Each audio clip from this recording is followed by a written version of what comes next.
national constitution day celebrate কৰিবৰ কাৰণে আৰু আমাৰ আজিৰ এই অনুষ্ঠানটোৰ মুখ্য অতিথি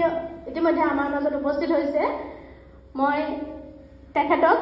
মঞ্চত আহিবলৈ অনুৰোধ কৰালোঁ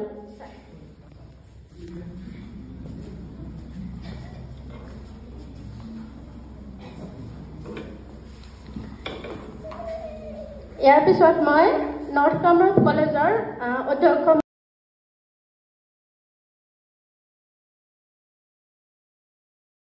কাৰণে অনুৰোধ জনাইছোঁ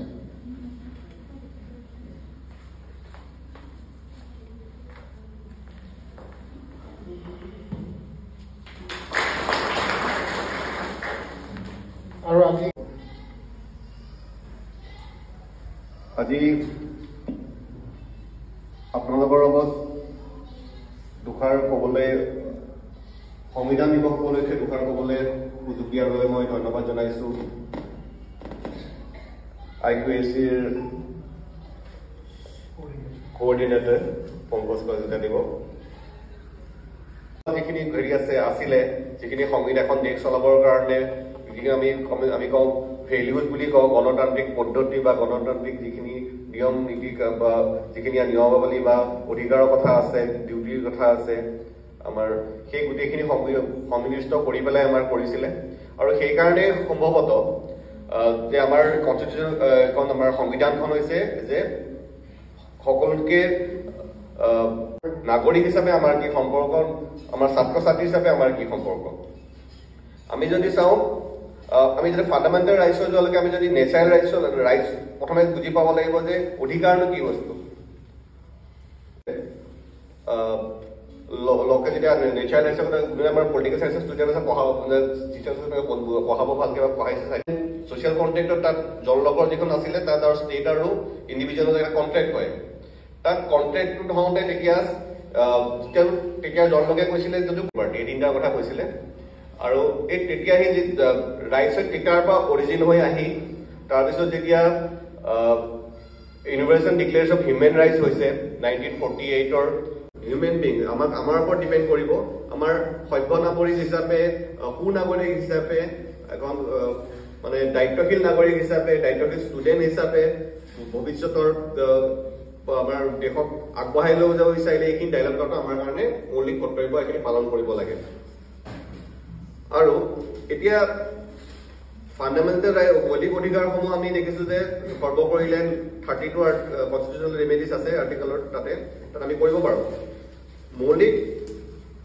অধিকাৰ হওক বা অধিকাৰসমূহতো আছে আমাৰ কনষ্টিটিউচনত বা আইনত ৰিফ্লেক্ট হৈয়ে যায় সেইখিনি আমাৰ এতিয়া কনষ্টিটিউচনৰ পৰা যিখিনি আমাৰ এতিয়া যিখিনি আগতে আছিলে IPC CRPC সেইখিনিত আমাৰ কনষ্টিটিউচনৰ কথাবিলাকে বেলেগ ধৰণৰ লেংগুৱেজত আছে ঠিক তেনেকৈ আকৌ যদি আমি এতিয়া BNSS হ'ল নাগৰিক সংহিতা হ'ল এই নাগৰিক সংহিতাৰো কিছুমান এনেকুৱা আছে যে বেছিভাগেই ধৰক যিবিলাক আৰ্টিকেলেই আছে গোটেইখিনি কনষ্টিটিউচনৰ হিচাপে আমাৰ অধিকাৰ ৰক্ষা কৰাৰ কাৰণে আছে বেছিভাগ এই অধিকাৰসমূহ লোৱেষ্ট লেভেলত যেনেকৈ নাৰীৰ বিৰুদ্ধে যদি কিবা এটা ক্ৰাইম হয় সেই বস্তুখিনি তাত লিখা আছে আমাৰ অধিকাৰ তাত আমাৰ আছে ফাণ্ডামেণ্টেল কিবা যদি কোনোবাই ৰিলিজিয়াছ কিবা হেৰি বস্তু কিবা এটা খৰ্ব কৰে তাৰ বিষয়ে আমাৰ ছেকশ্যন আছে পাৰ্টিকুলাৰ ছেকশ্যন ঠিক তেনেকৈ মৌলিক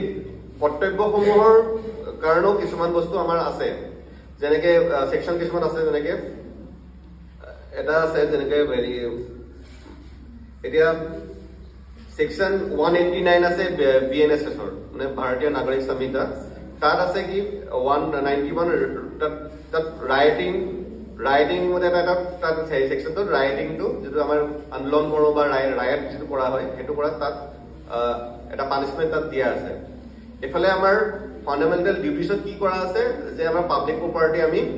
ধ্বংস কৰিব নোৱাৰোঁ এফালে আমাৰ লত BNSSত আমাৰ কি আছে যে ৰাইটিং বা এনেকুৱা ধৰণৰ পানিছেবল হ'ব তাৰপিছত আকৌ 197 ছেকশ্যনত আছে যিটো আনলফুল এছেম্বলিৰ ক্ষেত্ৰত তাৰ বাধ্যবাধকতা কিছুমান আছে তাৰপিছত ইয়াত আকৌ আমাৰ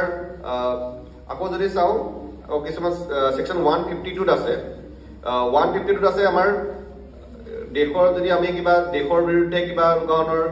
ক'ব নলগা কথা কওঁ বা দেশৰ হেৰি ক'ব নোৱাৰোঁ সেইখিনি কথা আমাৰ 150 ছেকশ্যন BNSSৰ আছে ইফালে এই কথাটোৱে ফাণ্ডামেণ্টেল আমাৰ যেটা ডিউটিজত আছে ডিউটিজতো আছিলে কি কৈছিলে ইনকাম কৰিব নোৱাৰে যদিও আমাক সেইটো অধিকাৰ হিচাপে কোৱা হৈছে গতিকে আমি ভাল পথত থাকি ভাল কাম কৰি সকলোৱে সুনাগৰিক হ'ব লাগে যাৰ কাৰণে সাংবিধানিক কথাখিনি আজি সকলোৰে আগত প্ৰচাৰ কৰাৰ কাৰণে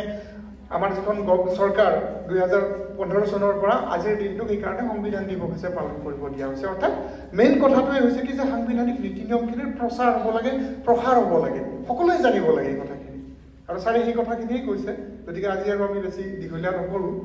অৱশেষত মই নৰ্থ কামৰূপ মহাবিদ্যালয়ৰ সমূহ পৰিয়ালৰ হৈ আমাৰ মাজত উপস্থিত থকা আজিৰ মুখ্য অতিথি অতিৰিক্ত